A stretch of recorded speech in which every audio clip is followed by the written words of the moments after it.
누가복음 18장 후반부 함께 나누도록 하겠습니다. 누가복음은 인자의 복음입니다. 예수님, 인간으로 오신 예수님에 대해서 보여주고 있는데요. 큰형님으로 불려줄 수 있습니다. 초태생의 제물로 드려져서 그 이후에 하나님께로 나아가는 자는 모두 주님의 자녀가 될 수 있는 그 문을 열어주신 분이시죠. 예수님이 이 땅에 오셔서 죄인들을 불러내시고 율법의 매인자들을 불러내셔서 완전히 새로운 길, 하나님의 나라, 복음의 길로 우리를 인도해 가십니다. 이 새로운 믿음의 공동체는 12명의 제자들을 통해서 시작이 되었고요. 이 공동체는 예수를 주로 고백하는 자들의 무리입니다. 이 교회 공동체는 이 십자가의 공동체, 또 말씀 공동체, 선교 공동체, 사랑 공동체, 그리고 가족 공동체라는 정체성을 가지고 있습니다. 이 하나님의 나라는 아벨의 때부터 사가랴 때까지 끊임없이 공격을 당하는 곳이 되어버렸습니다. 오늘날 우리들에게는 외식과 탐심이라는 것으로 가장 심각하게 공격을 당하게 되는데요. 구약의 언어로는 불순종과 우상숭배입니다. 이것은 기대와 비판을 제거함으로 우리 가운데 해결되어질 수 있는데요. 자기 부인이라는 표현으로도 할 수 있습니다. 또 방금 읽었던 바로 전에 이제 어린아이 같은 신앙이라고도 표현되어질 수 있습니다. 이 기대와 비판을 멈추기 위해서는 우리가 용서라는 것이 필요하고 또 감사라는 게 필요합니다. 그래서 우리가 주님께 구원받은 것에 대해서 빚진 자의 마음 가지고 우리 지체들에 대하여 기다려주는 사랑의 마음, 용서하는 마음이 있을 때야 이 비판이 멈춰집니다. 또 더불어 주님이 우리를 구원하신 것에 대한 은혜의 반응으로 신앙생활을 해야지 우리가 어떤 행위를 가지고 하나님께 복을 받을 것이라는, 더 나아가서 영생을 얻을 것이라는 그런 기대의 심리로 주님께 나아가면 하나님 나라를 누리지 못합니다. 그래서 구원에 대한 은혜의 반응, 즉 감사의 태도로 우리가 살아가야지 하나님 나라를 누릴 수 있습니다. 이것은 어린아이 같은 신앙으로 묘사되는데요. 오늘 읽은 이 부자 관리는 바로 이 어린아이와 같은 신앙에 반대되어지는 개념으로 나타나게 됩니다. 18절을 보면 어떤 관리가 등장하는데요. 이 관리가 예수님께 와서 어떻게 하여야 영생을 얻을 수 있습니까? 라고 묻습니다. 그러자 예수님께서 계명을 지켜라.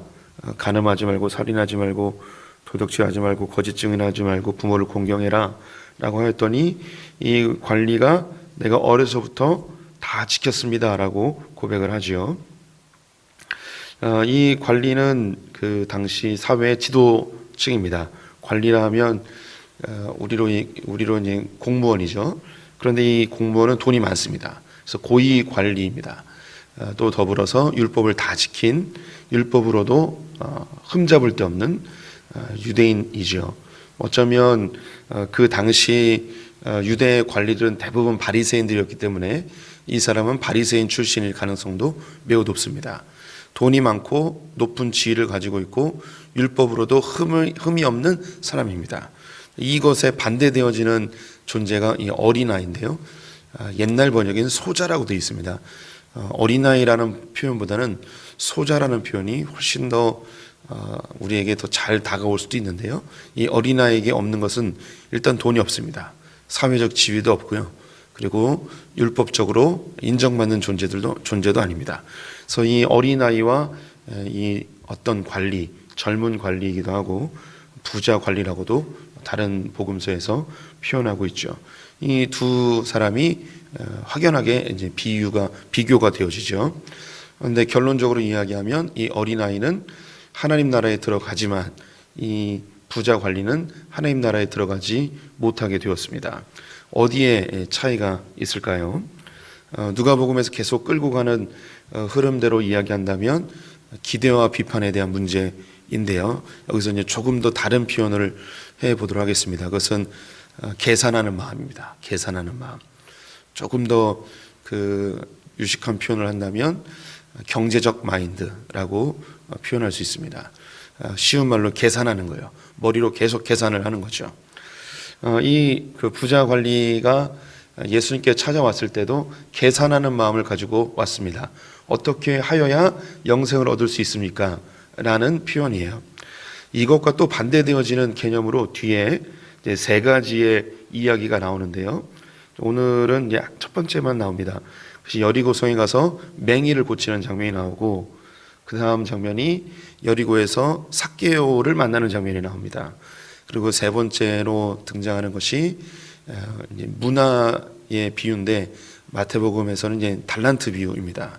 그래서 5달란트, 2달란트, 1달란트 이 비유가 나옵니다. 그래서 이 세 가지를 통해서 또 이 하나님 나라에 대한 특성을 다시 제시합니다. 그리고 예수님은 예루살렘으로 올라가서 십자가에서 죽으시게 되는데요. 이 부자는 어떻게 하여야 영생을 얻을 수 있습니까? 라고 계산하면서 예수님께 나와요. 그런데 예수님께서는 네가 갖고 있는 걸 다 팔아서 가난한 자들에게 나눠주면 하나님 나라에 들어갈 수 있다, 영생을 얻을 수 있다라고 이야기하죠. 그러자 또 계산을 합니다. 고민을 하죠. 이걸 정말 팔아야 되나 말아야 되나. 그런데 이 여리고로 예수님이 들어가셨을 때에 한 맹인이 예수님께 구원을 얻게 되어지고 하나님 나라에 들어가는 은혜를 얻게 되어집니다. 근데 이 맹인에게 찾을 수 있는 것은 어떠한 좋은 행위가 없습니다. 이 당시 육체의 장애를 갖고 있는 것은 하나님께 형벌을 받았다는 표시이죠. 이 사람은 거지입니다. 길가에서 구걸을 하고 있는 사람이죠. 또 이 사람은 사회적 지위도 없습니다. 그래서 이 부자 관리와는 완전히 또 다른 비교되어지는 존재입니다. 율법적으로는 죄인입니다. 또 가난하죠. 사회적 지위도 없습니다. 그런데 하나님 나라에 들어갑니다. 그럼 이 맹인은 어떻게 들어갈 수 있는가? 38절 말씀 보시면 맹인이 외쳐 이르되 다윗의 자손이여, 다윗의 자손 예수여, 나를 불쌍히 여기소서. 네 믿음이 너를 구원하였도다 라고 예수님이 이야기하시는데, 이렇게 해서 하나님 나라에 들어갑니다. 네, 이게 보이시죠? 예, 이 맹인이 하나님 나라에 들어갈 수 있었던 것은 다윗의 자손 예수여, 나를 불쌍히 여기소서, 이 한마디로 들어갔어요. 예수님이 하나님의 아들 메시아, 다윗의 후손으로 오실 메시아임을 인정하고 그분에게 불쌍히 여기소서라고 그 한마디 했기 때문에 하나님 나라에 들어갔습니다. 반면에 이 부자 관리는 뭐라 이야기하느냐? 어떻게 하여야 영생을 얻을 수 있습니까? 라고 묻죠. 이 맹인은 아무것도 계산하지 않고 하나님께, 예수님께 구해달라고 그냥 어린아이처럼 간구하였습니다. 이게 전부입니다. 이 맹인은 아무것도 계산할 게 없습니다. 계산할 수도 없죠. 무엇을 들이댈 수 있는 게 아무것도 없습니다. 그에게는 의라는 게 아무것도 없고 재물도 아무것도 없고 그는 내세울 수 있는 사회적 지위도 아무것도 없습니다. 한 가지, 예수 그리스도를 의지하는 것, 이게 복음입니다. 주님께 아무것도 내세울 수가 없는 연약한 존재임을 인정하는 것. 우리가 하나님 나라를 들어가기 위해서는 이 복음의 핵심을 알아야 됩니다. 다시 한번 우리 새벽에 오신 성도님들에게 복음을 설명해 드리겠습니다. 복음은 나는 죄인이고 나는 아무것도 할 수 없고 오직 예수 그리스도의 은혜로만 내가 구원받을 수 있음을 고백하는 것, 이것이 복음입니다. 그런데 우리의 죄된 속성은 하나님께 무엇인가 자꾸 계산합니다. 주님, 그래도 내가 이 정도 되지 않습니까? 이 정도 헌신했고, 이 정도 신앙생활했고, 이 정도 교회에 충성했고, 이게 자꾸 우리에게 떠올라요. 자꾸 하나님께 뭔가 계산하는 마음이 들어요. 네, 그게 아님을 보여주는 게 삭개오에 대한 이야기예요. 내일 할 거 다 얘기해 버리는데, 삭개오가 예수님을 만나죠. 그는 뽕나무, 돌 무화과 나무 위에서 예수님을 만나게 됩니다. 예수님의 사랑을 경험하니까 그 다음에 자기의 것을 나눠주기 시작합니다. 예수님의 그 따스한 사랑을 경험하다 보니 자연스럽게 나눠주는 거예요. 하나님 나라는 그렇습니다. 근데 이 젊은 부자는 어떻게 하여야 주님의 나라를 얻을 수 있습니까? 라고 묻고 있죠. 하나님을 만나면 그 부유함을 내어주는 이 젊은 부자는 너의 것을 팔아서 가난한 자들에게 나누어 주어라 이야기했을 때 계산하면서 머뭇거리게 되고 근심하며 돌아가게 됩니다. 하지만 이 삭개오는 예수님을 만나게 되자 자기의 것을 팔아서 가난한 자에게 토색한 자들에게 나누어 주는 일을 하게 됩니다. 주님께 나와서 주님을 그냥 어린아이처럼 만나게 되면 그 젊은 부자는 너무너무 어려워하는 것, 도저히 할 수 없는 것, 부자들은 전혀 할 수 없는 것. 그런데 이 부자 삭개오는 그 일을 하게 되죠. 어떻게 이게 가능한가? 오늘 읽었던 27절 말씀을 보시면 되겠습니다. 이르시되 무릇 사람이 할 수 없는 것을 하나님은 하실 수 있느니라. 하나님이 해주시는 거예요. 나는 할 수 없어요. 저를 비롯해서 여기 계신 모두가 나의 것을 팔아서 가난한 자들에게 나눠줄 수 없어요. 우리는 지극히 이기적이고요. 끊임없이 계산합니다. 하나님하고도 계속 계산해요. 그런데 하나님은 해줄 수 있대요. 하나님 뭘 해주셨는가? 31절부터 34절에 예수님의 십자가에 대한 이야기가 나옵니다. 예수님이 이방인들에게 넘겨져서 희롱을 당하고 능욕을 당하고 침뱉음을 받고 채찍에 맞고 죽고 3일 만에 부활하시는데 이 십자가와 부활의 사건을 예수의 깊은 그 사랑, 죄인들을 위하여서 죽으신 그 사랑을 경험하게 되면, 그 예수를 만나게 되면, 그분과 그분의 그 뜨거운 사랑을 경험하게 되면 가능해진다는 거예요. 그럼 가능해져요.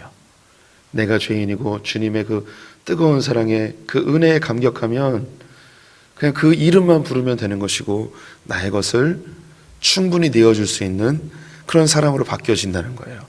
더 이상 계산하지 않게 돼요. 더 이상 재물에 매이지 않고 재물이 내 삶의 우선순위가 되지 아니하고 하나님의 나라와 그분의 의가, 그분과의 관계성이 우리의 삶의 가장 중요한 우선순위가 되어질 수 있음을 이야기하고 있습니다.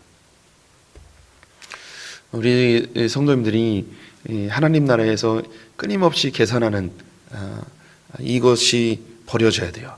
이것을 다른 말로 기대와 비판을 버리는 것입니다. 이 기대와 비판은 아주 동전의 앞면과 뒷면의 모습이에요. 너무너무 밀착되어져 있습니다. 그래서 우리가 이 계산하는 마음이 들면 내가 무엇인가 선한 행동을 하고 율법을 잘 지키고 교회 생활을 잘하면 아주 자연스럽게 하나님께 기대하는 마음이 생겨서 주님이 내게 혹시 복을 주시면 내가 이렇게 했기 때문에 주님이 이걸 주셨다라는 등식이 나와버려요. 누군가가 나와 같은 복을 받지 못하고 고난을 당하거나 어려움이 닥치게 되면 우리는 자연스럽게 비판하는 마음이 생깁니다. 당신이 기도하지 않아서 이렇게 됐어. 당신이 충성하지 않아서 이렇게 됐어. 당신이 교회에 헌신하지 않아서 이렇게 됐어 하면서 사람을 비판하게 돼요. 근데 주님은 우리에게 복 주신 게 우리 행위 때문에 주신 게 아니라고 성경 곳곳에서 이야기하고 있거든요. 우리 성도님들이 혹 하나님께 복을 받았다면 감사하시면 돼요. 그리고 이 감사에 대해서 다시 반응하시면 됩니다. 이게 나의 것이라는 생각을 하면 안 돼요. 우리가 하나님 나라를 누리고 있는지 안 누리고 있는지를 측정할 수 있는, 시험할 수 있는 좋은 방법이 있어요. 그게 뭐냐면 내가 받은 것을 빼앗겨 버리면 합니다. 하나님께서 주신 것을 하나님이 거두어 가시면 그때 내 진짜 신앙이 나타나요. 그때 분노하게 되고 하나님께 실망하면 그건 이미 내가 하나님 앞에 계산하고 있었던 거예요. 근데 하나님의 것, 하나님께서 가져가심을 인정하게 된다면 우리는 감사하면서 사는 거예요. 하나님 나라를 누리고 있다는 것이죠. 그냥 내가 잠시 하나님의 것을 빌려서 사용하고 있었던 것이죠. 잠시 잠깐은 서운한 마음 혹은 이 불안의 마음, 고통의 마음 잠시 있겠죠. 하지만 이것이 시간이 금방 지나 다시 우리는 원상태로 돌아오게 된다면 하나님 나라를 누리는 거예요. 29절 30절 말씀 28절부터 제가 읽어보겠습니다. 베드로가 여짜오되 보옵소서 우리가 우리의 것을 다 버리고 주를 따랐나이다. 이르시되 내가 진실로 너에게 이르노니 하나님의 나라를 위하여 집이나 아내나 형제나 부모나 자녀를 버린 자는 현세의 여러 배를 받고 내세의 영생을 받지 못하는 자가 없느니라. 베드로가 주님, 우리는 다 버리고 주님 따르지 않았습니까? 라고 얘기합니다. 이 이야기가 진심이었을까요? 베드로는 그리고 그의 제자들은 다 버리고 주님을 따랐지만 이건 진심이 아니었습니다. 이걸 다 버리고 예수님 따르면 예수님 때문에 좌의정 우의정 국무총리 될 것을 계산하고 있었습니다. 그리고 예수님이 잡혀 죽으시기 직전에 이 계산이 틀렸다는 것을 알게 되자 예수님을 과감하게 버려버리죠. 저주하고 욕하고 도망가 버립니다. 근데 이런 제자들이 예수님의 십자가를 경험하고 나서는 오히려 자기의 목숨을 다 내어드리는 참된 제자로 거듭나게 되어지죠.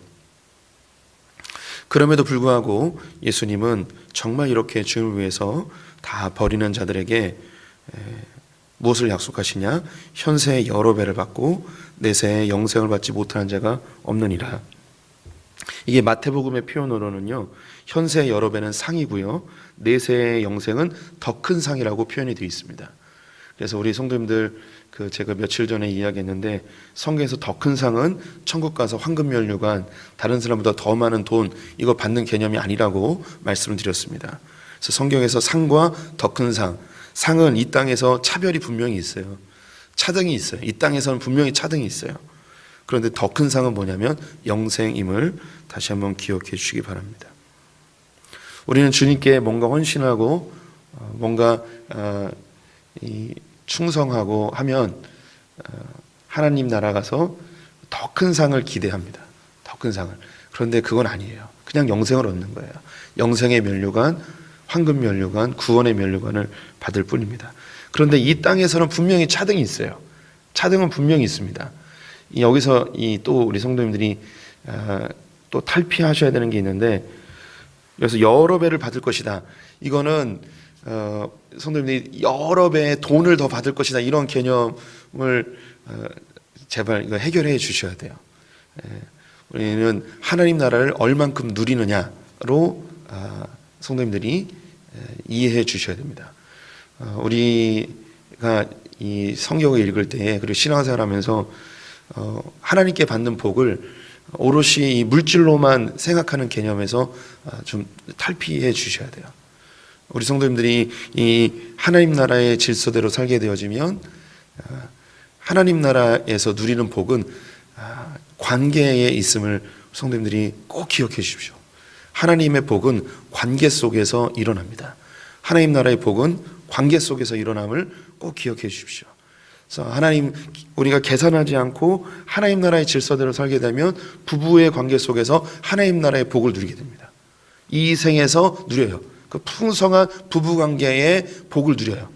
하나님 나라의 관념으로 자녀를 바라보게 되면, 즉 기대와 비판을 제거해 버리면 자녀와의 관계 속에서 그 풍성한 하나님 나라를 누리게 됩니다. 이웃과의 관계, 친구와의 관계, 교회 공동체의 관계, 하나님과의 관계, 또 더 나아가서 우리 비즈니스에서도 이 기대와 비판을 다 내어버리고 정직하게 이 비즈니스를 하게 되어지면 거기서 하나님 나라를 누리게 되어져요. 너무 지나치게 이 계산적인 생각을 하게 되면 하나님 나라가 점점점 사라지게 되어집니다. 예.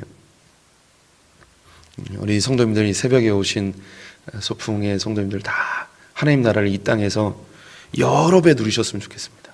30배, 60배, 100배로 누리셨으면 좋겠습니다. 저는 이건 퍼센테이지로 표현을 하기를 좋아해요. 30%, 60%, 100%. 부부의 관계 속에서 100% 하나님이 계획하셨던 그 100%의 사랑의 그 충만함을 누리시길 축원드립니다. 자녀와의 관계 속에서 하나님이 예비하신 하늘의 복의 100% 완벽한 하나님의 나라를 누리셨으면 좋겠습니다. 우리 비즈니스의 관계 속에서 하나님이 예비하신 그 100% 종업원과의 관계, 상사와의 관계, 고객과의 관계, 여기서 하나님 나라와 주님과의 이 의를 구하면 무엇을 먹을까 마실까를 자연스럽게 얻게 하실 것이라는 주님의 약속을 저는 신뢰합니다. 하나님 나라는 관계 속에 있습니다. 이 관계 속에서 위대한 하나님 나라를 맛보시고 그리고 이 땅에 무엇을 먹을까 마실까를 보너스로 얻는 분이 다 되셨으면 좋겠습니다. 예. 이야기하고 싶은 게 많이 있는데 고객과의 관계 속에서 고객을 돈으로 보지 말고 기대하지 말고 하나님 나라의 관점으로 보게 됐을 때 지금 잠시 조금 손해를 보는 것 같지만 이미 세상도 다 알아요. 이 고객이 감동되어지고 고객으로부터 신뢰를 얻게 되면 그 다음부터 자연스럽게 물질이 따라오는 걸 이 세상도 알아요. 근데 크리스찬들은 이걸 모르는 경우가 많아요. 여기까지만 이야기하겠습니다. 더 궁금한 거는 손해의 낭만이라는 책을 보시면 더 잘 아시게 됩니다. 눈빛이 손해의 낭만이 뭐지? 라는 눈빛이 3분 발견됐어요. 기도하겠습니다.